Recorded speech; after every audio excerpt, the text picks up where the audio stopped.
వారాంతాలలో వేదాంతాలు. పూర్తి వివరాలకు చదవండి రేపటి సాక్షి దినపత్రిక. నూజివీడు ట్రిపుల్ ఐటీలో వందల మంది విద్యార్థులు అనారోగ్యం బారిన పడ్డారు. వారికి వైద్యం అందిస్తున్నామని Nuzvid triple IT director Chandrashekhar తెలిపారు. 4 రోజుల క్రితం సాంబార్ సరిగా లేదని తమ దృష్టికి వచ్చిందన్నారు. సమస్యను పరిష్కరించేందుకు విద్యార్థులు మెస్ నిర్వాహకులతో మీటింగ్ పెట్టామని అన్నారు. ఇకపై ప్రతి వారం కూడా ఫుడ్ శాంపిల్స్ను ప్రభుత్వ ల్యాబ్స్కు పరీక్షల కోసం పంపిస్తూ ఉంటున్న ట్రిపుల్ ఐటీ డైరెక్టర్ చంద్రశేఖర్తో మా ప్రతినిధి అశోక్ మాట్లాడారు.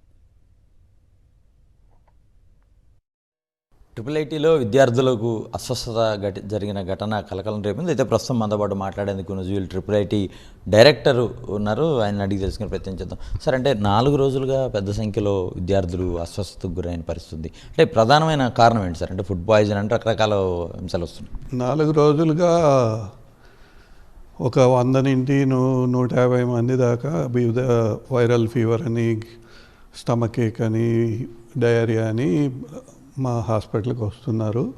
మేము నిన్న డాక్టర్లతో రివ్యూ చేశాక అర్థమైంది ఏమంటే, వైరల్ ఫీవర్ ఉన్నప్పుడు నార్మల్ డైట్ తీసుకోవడం వల్ల కొంతమంది పిల్లలకు మోషన్స్, డయేరియా వచ్చినట్లు తెలిసింది. అందుకని ఇమీడియట్గా మేము అఫెక్ట్ అయిన పిల్లలకి అందరికీ సాఫ్ట్ డైట్ తీసుకోమని చెప్పి వాళ్ళకి వేరేగా కౌంటర్స్ ఏర్పాటు చేయడం జరిగింది. అలాగే మిగిలిన పిల్లలకు కూడా భోజనము ఇప్పుడు వైరల్ ఫీవర్ సిమ్టమ్స్ కానీ వచ్చే అవకాశం ఉంది కాబట్టి మెస్ క్యాటరర్స్కి ఏం చెప్పామంటే లో స్పైస్ ఫుడ్ 50%, 60% ఉప్పు కారం తగ్గించి పెట్టమని చెప్పాము. వేడి నీళ్ళు సర్వ్ చేయమని చెప్పాము. అలాగే హాస్టల్స్లో కూడా షిఫ్ట్గా శానిటేషన్ వర్కర్స్ని పెట్టి క్లీనింగ్కు వాటికి ఏర్పాట్లు చేశాము.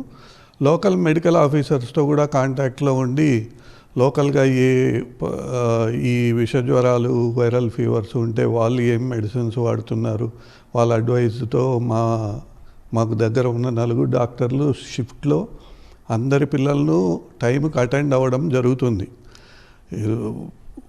ఒక 50 స్టూడెంట్స్కు కొంచెం సిమ్టమ్స్ ఎక్కువ ఉన్నాయి. DMHO కూడా వచ్చారు. ఇక్కడ మెస్లోను కూడా తనిఖీ చేసి అంటే శుభ్రత పాటించట్లేదు అనేది వాళ్ళు చెప్పిన పరిస్థితి, నోటీసులు కూడా ఇచ్చామన్నారు.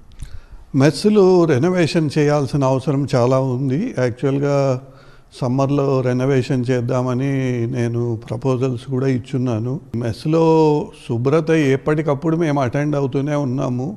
కాకపోతే ఇక్కడ వర్కర్స్తో ప్రాబ్లము, సగం మంది లీవ్ ఉన్నారు అని ఈ మెస్ కాంట్రాక్టర్స్ మాకు అప్పుడప్పుడు ఇలాంటి ఇష్యూస్ దగ్గరకు వస్తుంటే 2 రోజుల క్రితమే మీటింగ్ పెట్టి ఇలాంటివి చూడ్డానికి కమిటీని కూడా అలర్ట్ చేశాము. 4-5 రోజుల క్రితము ఏదో సాంబార్ సరిగ్గా లేదని చెప్పి మా నోటీస్కి వచ్చింది. ఇమీడియట్గా మెస్ క్యాటరర్స్ను పిల్లలను పిలిపించి మీటింగ్ పెట్టాము. సో ఇక మీదట ఫుడ్ శాంపుల్స్ కూడా ఎప్పటికప్పుడు వారానికి 2 తీసి మేము గవర్నమెంట్ ల్యాబ్స్కి పంపించి శాంపుల్స్ చేస్తామని కూడా చెప్పాము. ఇంతకుముందు కొంచెం రేర్గా చేశాము, ఇక మీదట రెగ్యులర్గా చేస్తాము. వారానికి 2 సార్లు ర్యాండమ్ చెకింగ్ చేస్తాము. ఓవరాల్గా ఈ 4-5 రోజుల్లో అంటే ఎంతమంది అనారోగ్యానికి గురయ్యారని మీకు సమాచారం సార్? మా దగ్గర ఓపీ అటెండ్ అయిన వాళ్ళు ఈ 3 రోజులుగా 150, 160 ఆ రేంజ్లోనే ఉంది. పాత వీక్ అయితే ఓన్లీ 50 మంది, ఎంటైర్ డేకి 50 మంది. వీళ్ళల్లో మళ్ళా 2 రోజుల తర్వాత రివ్యూకి రమ్మంటే వచ్చిన రిపీటర్స్ కూడా ఉంటారు. అందరూ కొత్త పేషెంట్స్ అని మనం అనుకోలేము.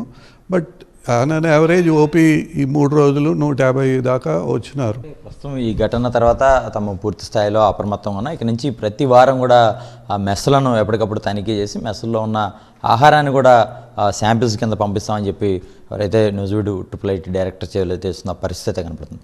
కెమెరా పర్సన్ శివప్రసాద్తో అశోక్, సాక్షి టీవీ, నూజివీడు నుంచి.